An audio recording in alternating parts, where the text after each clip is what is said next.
Angel Reese, in particular, her energy shifted. I thought when she got some of those easy baskets to go in the paint that, quite frankly, she had struggled with to open the ball game. That energy is contagious because if you look at Angel Reese, let's go back to Angel really quickly, though, because she was part of the catalyst that you saw to be able to change things around. And she said to Holly, I just feel like I needed to take a deep breath and maybe stop overthinking some of these. Oh, I've been there. I've been there. Like, sometimes the basket is too open. Right. Yeah, the reason why we watching women's basketball is not just because of one person. It's because of me, too, and I want y'all to realize that. Y'all said it's the player of the year, so I want all the smoke. All the smoke. So who's the best player in the country? To the media or me? I feel like I'm the best player in the country. But this weekend has to be one of the worst weekends ever for Angel Reese, bruh. I mean, she became a meme last game. She became a super duper meme this game.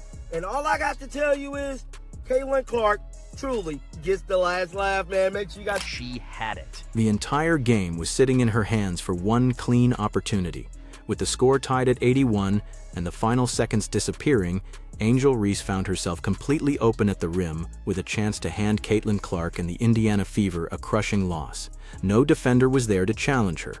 Nobody came flying across the lane to alter the attempt, and there was no desperate hand forcing her into an awkward release.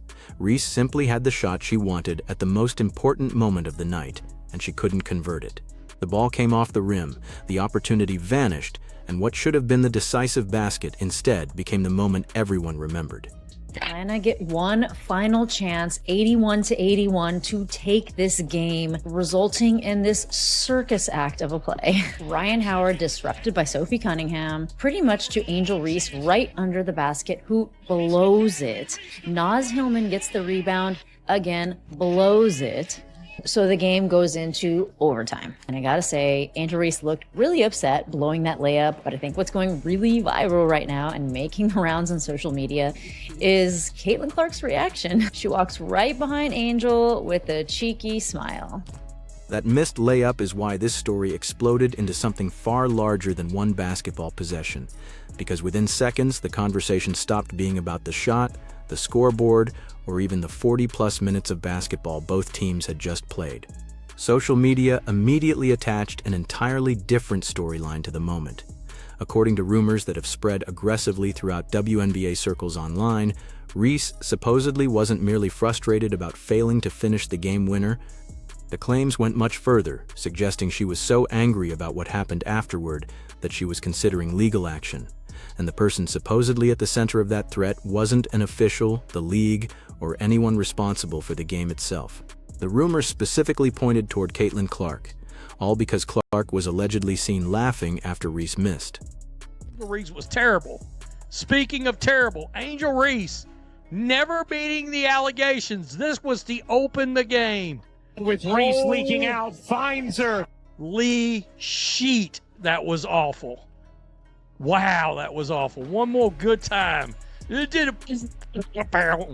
Yeah. Yikes. Holy moly. Holy moly. Caitlin Clark. Let's go.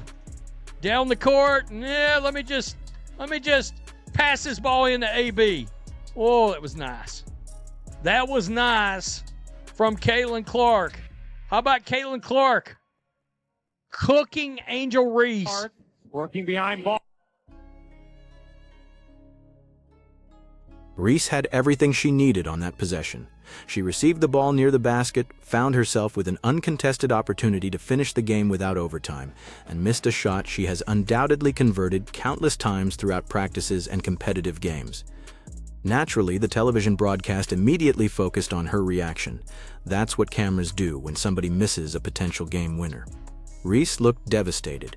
Her head dropped, her shoulders sank, and every part of her posture communicated exactly how painful the moment felt. She didn't need to explain anything. Anyone watching could understand that she knew how valuable the opportunity had been and how badly she wanted that shot back. And the only person to blame is Angel Reese for missing the layup to win the game. Angel Reese missed the layup that would have won the game, and she didn't win the game. As a result, cost her team the game because she can't make a layup. And Caitlin Clark seem to enjoy it. I have no idea what she was actually smiling about, but this was the play in question, in case anybody was wondering and hadn't seen it. Angel, point blank range, doesn't make the shot. It's not like Caitlin chases her around to taunt her or anything like that. But good timing to know where the cameras were if that was indeed on purpose. Then the broadcast captured Caitlin Clark moving past Reese on her way toward Indiana's side of the floor, and Clark happened to be smiling. It looked like the reaction of a player who had just watched her opponent miss a game-ending opportunity and suddenly realized her own team had been given another chance. Nothing more dramatic was visibly required to explain it, yet those few seconds were enough for the internet to manufacture an entire controversy. One player looked crushed after missing, another player several feet away looked relieved and amused as the game continued. Two completely understandable emotional reactions happened within the same camera frame, and social media transformed those expressions into something much bigger than anything the footage itself actually proved. And we can't make simple layups. We have no post moves. Our handle is weak. We can't shoot from the mid, can't shoot from the three-point line. All Angel Reese could do is rebound her own shots and her teammates' shots occasionally and play defense. She's by no means an elite defender. By no means is Angel Reese an elite defender. But this is bad. This is really bad. There's been absolutely zero progression in Angel Reese's game. Angel Reese rookie season to now, it's the same player. She hasn't improved finishing around the rim. She hasn't improved the mid-range shot. She hasn't improved the three-point shot. Her handle hasn't improved. She's just the same rebounding, defending, clumsy offensive player that we've seen for the last going on 3 years now. And the basketball wasn't finished at that point. The game moved into overtime, where Indiana eventually secured a 95-91 victory after another competitive period that remained close until late. Clark ended the night with 26 points and 9 assists, and when the pressure increased during the extra session, she helped control the closing stretch. Reese's overall stat line was actually productive despite the miss. She recorded 15 points, 14 rebounds, and 6 assists, putting herself within range of a triple-double and producing numbers that might have generated plenty of praise under different circumstances. But once Indiana completed the win, those statistics were overshadowed by the defining sequence. The Fever had enough execution left to finish the job. Clark delivered in critical moments, and Reese's missed opportunity became the image everybody carried away from the game. Almost. Try again. Nope. Try again. One more time. Great board, just could not convert it. Was pushed under the hoop just enough to not have a great angle. To OT we go. Atlanta continues to own. It didn't take long for that footage to become unavoidable online. The clip was slowed down, enlarged, edited, captioned, paired with audio, and recycled across virtually every major platform within hours. Clark supporters treated the sequence like another symbolic victory in a rivalry they have followed closely since college. Some replayed the footage endlessly and turned the reaction into one of their favorite memes. Reese supporters saw something completely different, interpreting Clark's expression as disrespect aimed directly at their player. Then, somewhere between those competing fan bases and the endless reposts, an even stranger narrative emerged. Suddenly, the conversation wasn't simply that Reese had been embarrassed by a viral moment. The internet began circulating the claim that the incident could somehow escalate into an actual legal dispute. I'm sure you were tuned in to our favorite reality TV show last night. And by now, you've seen the video of Caitlin Clark laughing at Angel Reese after she missed the game-winning layup against the Fever last night. I'm sure you've also seen this clip of Angel Reese missing a wide-open layup in the first quarter. But what I'm sure you missed was the halftime commentary about Angel Reese's performance in the first half last night. I don't know who her team is paying to get them to gaslight us like this. Get a load of this. That energy is contagious because if you look at Angel Reese, she already has 7 and 9. She's already getting close to a double-double. Let's go back. Are we being so for real? 7 and 9, almost has a double-double in the first half. She was 3 of 10 from the floor. She missed 7 out of 10 layups. Half of those 9 rebounds were from her own missed shots that she then missed again. But yeah, she brought the energy, baby. She brought the energy. She's used to getting double teamed. She's used to triple teams, and she's used to contact. There's no one better to learn from when it comes to being a beast on the boards than Angel Reese. Yeah, because when the game's There's no better person to learn from to be a beast on the boards. You don't say. The woman who literally has a stat created called me-bounds because she misses so many shots she takes. No shit, she gets rebound. This is where the story stops sounding like ordinary sports drama and starts becoming extremely difficult to verify. Accounts claiming to have information connected to Reese began suggesting that some form of legal action against Clark, and potentially even against the league, was being discussed.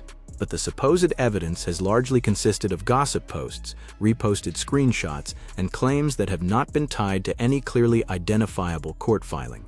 That distinction matters.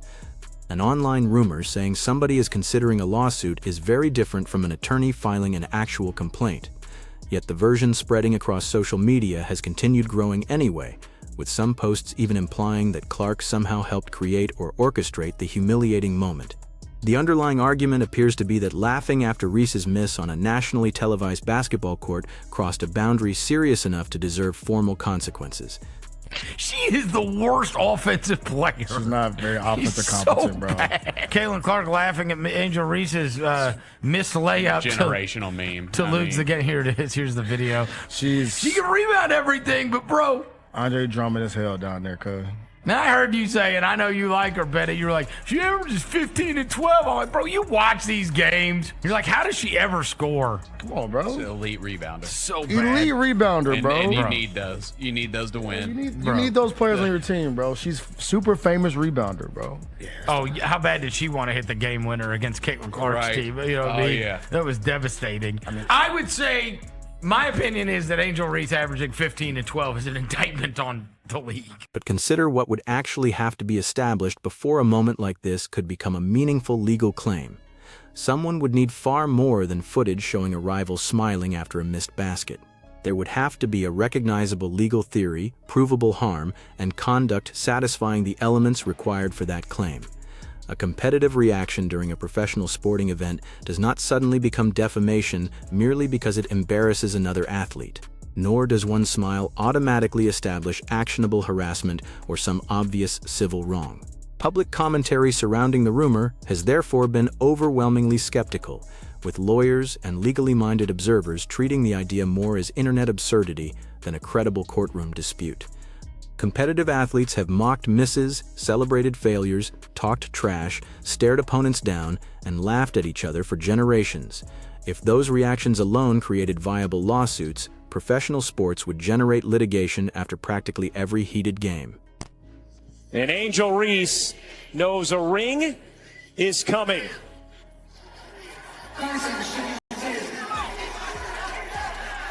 The historical context makes the rumor even harder to square with the rivalry itself. Angel Reese has never been a passive participant when it comes to competitive gestures toward Caitlin Clark. Go back to the 2023 national championship game between LSU and Iowa. After LSU took control, Reese famously directed the John Cena-style "you can't see me" gesture toward Clark, while millions of viewers watched. The moment became one of the defining images of that championship and generated debate for weeks. Plenty of Reese supporters defended it as swagger, emotion, confidence, and the kind of edge that makes rivalries compelling. Nobody seriously argued Clark should respond through the legal system because an opponent taunted her on national television. It was understood as competition. That's why the contrast matters now.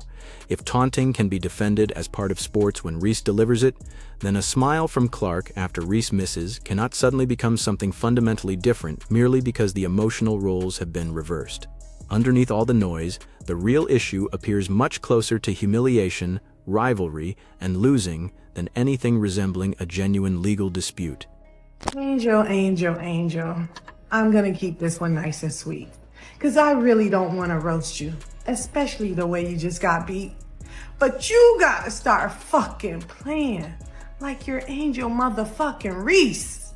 Game on the line, had the win in sight. The ball left your hands, then said not tonight. You missed the buzzer beater. I am not all right. Alicia got goggles. Angel, get you a pair. Cause missing this many layups got me questioning your stare. You doing all the hard work just to get right there. Then the rim says boo, and the ball disappears. What irritates me the most is cause you do so much good shit, but not being able to put back a layup erases all of it. And the broader record between them only adds pressure to moments like this. Before this matchup, Reese was already 1-6 against Clark in WNBA regular season competition. That means these meetings haven't developed into an evenly divided professional rivalry where each player keeps trading victories. Clark's teams have consistently finished on top.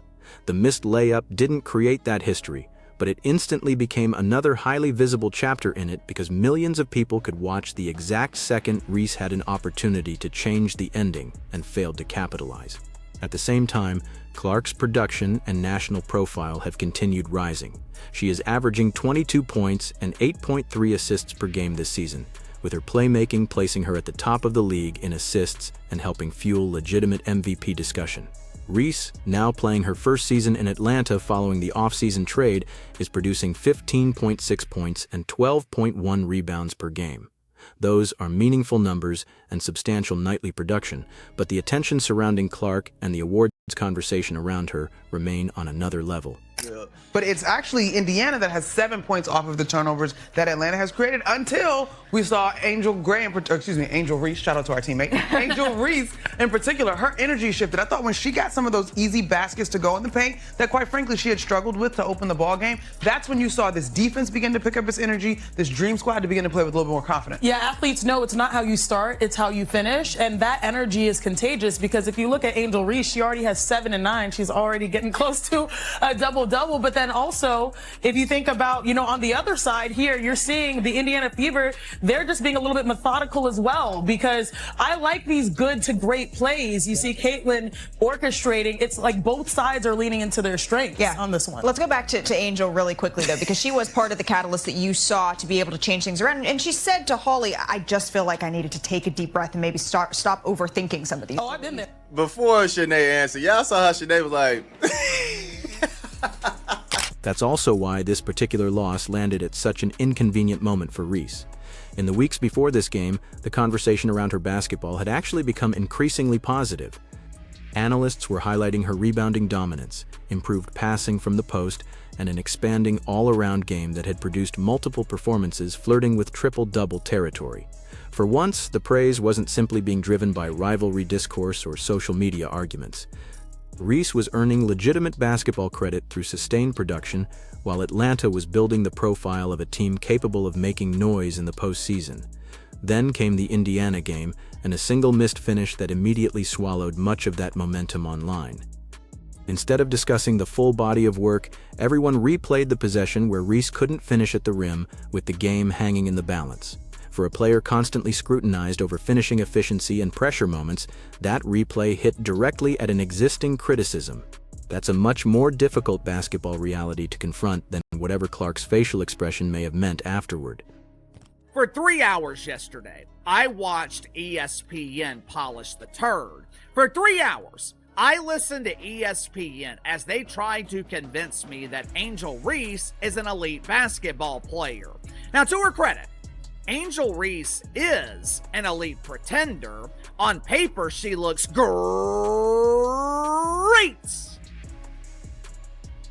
But when you actually watch, it is abundantly clear that Angel Reese has no idea what the hell she's doing. This is year 3, and Angel Reese has not developed. And ESPN isn't doing her any favors by casting Angel Reese as a star player. But take away every lawsuit rumor, every anonymous screenshot, and every social media account claiming inside information, and the story becomes much easier to understand. There is no publicly established reason here to conclude that Angel Reese has actually assembled a legal team because Caitlin Clark smiled for a couple of seconds after a missed layup. What the footage unquestionably does show is Reese enduring another extremely public disappointment against the player whose success has become permanently intertwined with how fans discuss Reese's own career. Every Clark-Reese matchup carries baggage from college, fan rivalry, media narratives, comparisons, and years of debate. So when Reese missed that shot, Clark's smile became symbolic to people watching, even if the smile itself proved almost nothing about intent. Clark had escaped the loss and received another opportunity to win. Reese was left beneath the basket knowing the chance to end the game had been hers. That contrast, more than any imagined courtroom theory, explains why those few seconds became so emotionally charged. Frustrated, she missed that layup, and then Caitlyn is in the back looking like an absolute menace. Honestly, I don't even care if you're a Caitlyn Clark fan, if you're an Angel Reese fan, you got to admit that this was funny. And I can't even lie, I'm glad that this was all that it was for this matchup, because it feels like every time Caitlyn Clark goes up against Angel Reese, ever since college, you guys, ever since like their junior year in college, it's always something with these two. It's always something, and then it turns into something greater than that. This is just something fun and light and funny. And the reaction afterward only reinforces how unseriously most of the sports world has treated the supposed legal angle. Commentators, podcast hosts, and fans have spent days making essentially the same observation in different forms. If an athlete could sue every time an opponent celebrated a mistake, professional sports would never leave the courthouse. Missed game winners have always produced reactions. Opponents celebrate them. Crowds roar about them. Fans turn them into jokes, clips, memes, and permanent pieces of rivalry history. Sometimes those reactions become harsh, but that emotional cruelty has always existed inside competitive sports culture. The idea that this particular example should somehow trigger legal consequences has therefore received far more ridicule than serious legal consideration. Outside the rumor ecosystem keeping the claim alive, what appears far more plausible is that a painful basketball moment became perfect engagement bait, and the internet inflated it until the surrounding story became dramatically larger than the actual footage justified. Caitlyn is doing for the Indiana Fever, especially as of late, really taking charge, really stepping up. She is going into those huddles. She is like talking about plays, getting everyone together. And that is something that she wasn't doing in the beginning of the season as much. I did see Sophie Cunningham doing that a lot, but now I have been seeing her do that. She has stepped up into that leadership role. And I'm not saying that she is MVP or anything just yet, but you cannot discount her from this conversation. She has added so many new tools to her bag this year, like her step back. Also, her step back has gotten the gait of her step back is, and I posted this yesterday on social media, so I apologize if you're hearing me say this again, but her step back has gotten to the size of like an adult human being, something that she was not able to do with her groin injury. That is like a huge deal for someone like Caitlyn Clark, who just needs a little bit of space to get a shot off. And her mid-range game has really gone up. But not only that, her ability to draw contact. What matters next has very little to do with attorneys and everything to do with basketball. The Fever currently sit 4th at 23-12, while the Dream are 5th at 21-13. If those positions remain close to where they are now, the postseason could produce the first professional playoff meeting between Caitlyn Clark and Angel Reese, and that would carry stakes far beyond one viral smile in August. Elimination basketball changes everything. There is no routine regular season reset after a devastating possession, and no comfort in knowing another ordinary game appears a few days later. A playoff matchup between these teams would put every previous Clark-Reese storyline under an even brighter spotlight, especially with Indiana currently holding the stronger professional head-to-head history. That's the confrontation worth watching. Because if these teams do meet with the season on the line, today's lawsuit rumors and slowed-down reaction clips will suddenly feel tiny. The next chapter won't be decided by screenshots, interpretations, or who appeared to laugh at whom. It will be decided on the court, where one side advances and the other side has to watch its rival walk away with the last laugh.